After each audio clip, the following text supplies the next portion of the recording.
tụi đứa đó xong nó do tụi mậuตัวนั้นนี่เนาะ ตอนนี้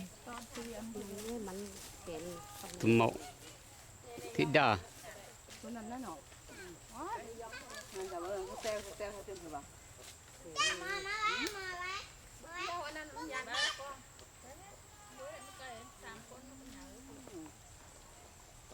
ไปนะถ่ายไหมเขามากลางเลยนี่นะ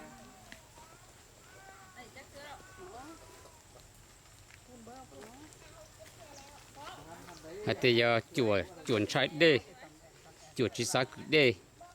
nhưng mà thế thì ở chùa là cá đất chỉ là thái chủ yếu với tụi cứ đê nó cho là thái chùa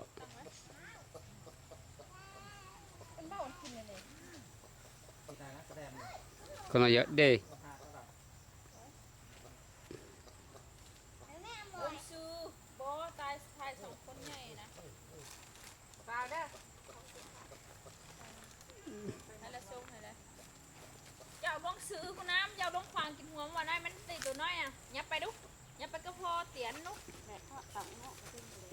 để cùng tần choเขาnhau chờ chủ nhau nó